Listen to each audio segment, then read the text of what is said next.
Why was drag racing ended at Englishtown Raceway Park? We're going to look into that right now.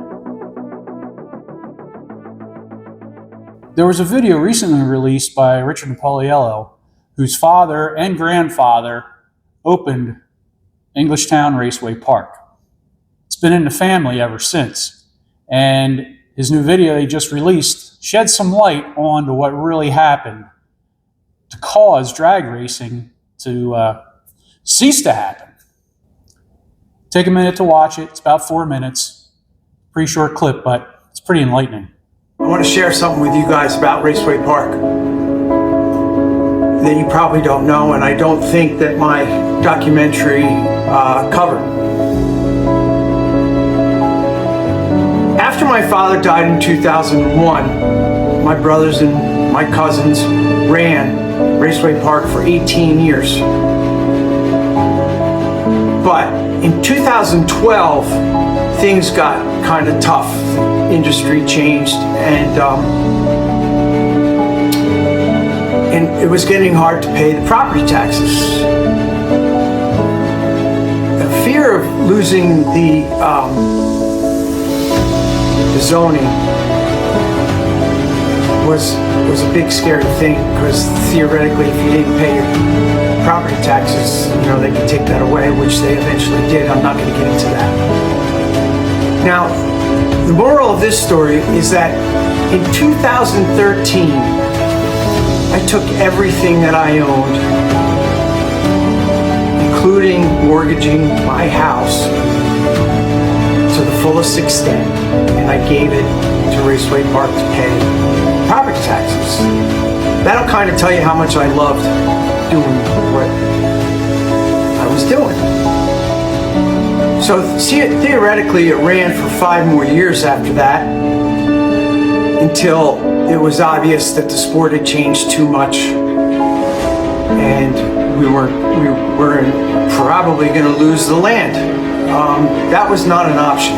No matter how you look at it, there was not an option to lose my grandfather's land. We still own all of the land there, and we leased the racetrack surface.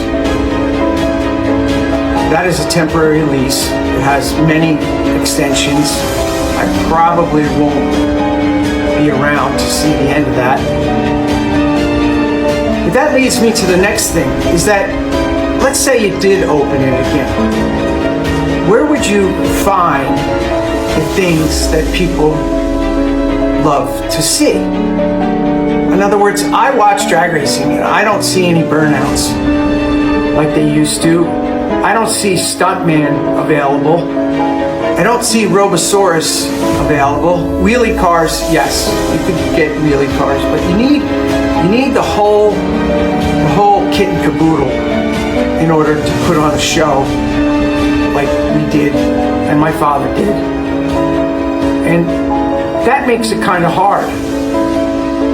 Second, you can't find them. First of all, you can't find that stuff, and that leads me to my third thing, is that, let's just say a funny car driver, a good one, put on a set of tires that did a burnout quarter mile, and the track was probably unprepped with the aggregate of the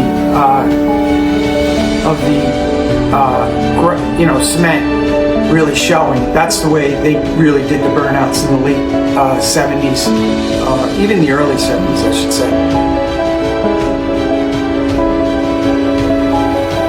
You'd have to bring quarter mile drag racing back too.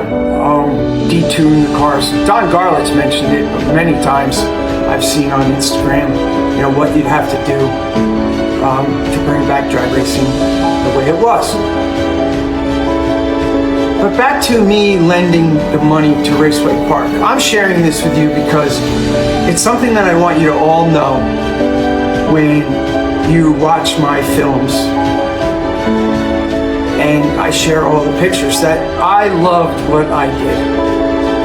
There would be nothing more than I would like than to bring it back. After watching the video, for me, I see a clear passion for the racetrack from Richard.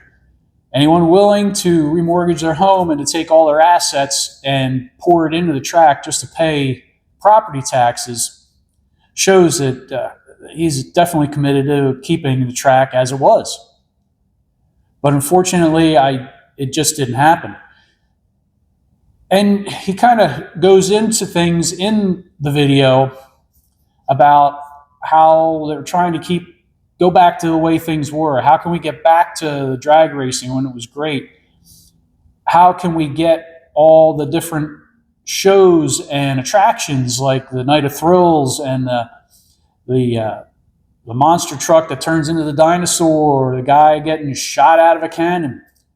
All amazing stuff, fun stuff back in the day. And people loved that. And they would, I think it was a Wednesday night of thrills, people would flock to there. Maybe I'm wrong, maybe Thursday night. At any rate, it was a big attraction. And he says those guys just aren't around to do that. Well, yeah, that's true.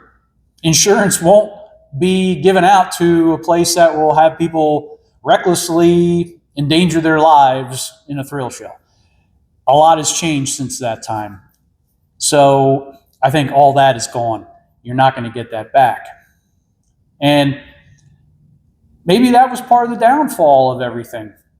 The desire to keep going with the way things were might have caused the issues that they were having.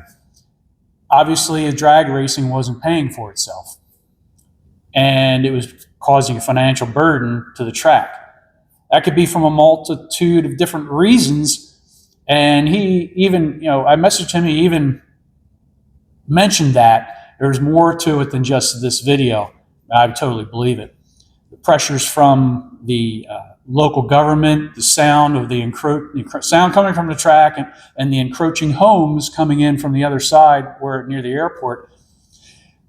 People were starting to complain. We had heard about those stories for years, up until the point where they shut down the drag racing. Another thing, NHRA, at about that time where he references like 2013 and around in there, NHRA was kind of going through some stumbling periods there. There was the point where they shortened quarter mile because of the tragic death of top fuel racer and Scott Coletta. And fans kind of were not happy about that. Some people walked away from the sport. Other things that have changed since and during that time as well, pro stock has changed. You no longer have manufacturers competing against each other. They're all running big block Chevys, whether you got a Mustang, a Chevy, a Dodge. They all have the NHRA spec engine, which is a big block Chevy. I don't care what you call it. It's a big block Chevy. That's all it is. Nobody wants to see that. I sure don't. I haven't watched one of those races in a long time just because it's not pro stock to me. So at the national events, I think you see to this day, declining attendance. And that also hurts the racetrack too. I think there was just a snowball effect, pressure from the local government, lacking attendance. And I hate to say, but possibly an unwillingness to change with the owners. It's a family-run business. It still is. The family still owns that track. They now have drifting. They have karting. They have motocross as well. They're trying to keep activities alive at the track, which is awesome. But the drag racing had to go by the wayside in order to create an income to pay the bills. Some people call it a sellout. I think that's totally wrong. I think they were doing what they had to do to keep that property in the family. And leasing out the pit area and the racetrack, part of the racetrack area, part of the other track, part of the racetrack is also occupied by the karting. Leasing out those areas to a long-term lease, like Richard mentioned, is a way to have a steady income to pay the bills to keep that property in the family. You don't like it? I get it. Nobody likes when a racetrack changes, when it stops doing something that we all love. Drag racing is a very different sport than any others, in my opinion. It's It's more like a family affair. People take a vested interest in what happens at that track. And they kind of feel as though it's part theirs. I don't know if that's right or wrong, but that's a feeling you get. And they get a vested interest in that track. With it disappearing, it caused a lot of people a lot of anger. Call the owners, again, like I said, sellouts, just looking to cash out. Again, I don't believe that's the case. You can light me up in the comments about that and tell me what you think. I'd like to hear it. Your opinion, obviously, is important. I appreciate you watching this video. I'd like to hear what you have to think about that. So, he also references the possibility of racing returning to Englishtown, drag racing, that is. I don't see that ever being a possibility. When something like that is ended in a state like New Jersey, it never comes back. Politics in New Jersey, not going to get into that, but politics in New Jersey is not friendly to motorsports businesses. It just isn't. You see that with ATCO, the pressure that ATCO was under as well. That's a whole nother story. Matter of fact, I have another video about ATCO if you want to go back and take a look at it. That one is very different than this story. So anyway, you can kind of get a good feeling for Richard in his video, and you can sense his passion. And in a way, it's really kind of sad because I think maybe it could have been prevented if possibly they would have moved with the times. Racing has changed a lot. There's a lot of different classes. There's a lot of different types of racing now. And if you're not willing to change with the times to tailor to that kind of racing and to tailor to your fans and the fans of that racing, you're going to see declining in attendance and you're going to see declining participants. People aren't going to come to race. They're going to go to the tracks that are going to feature the classes that they want to race in.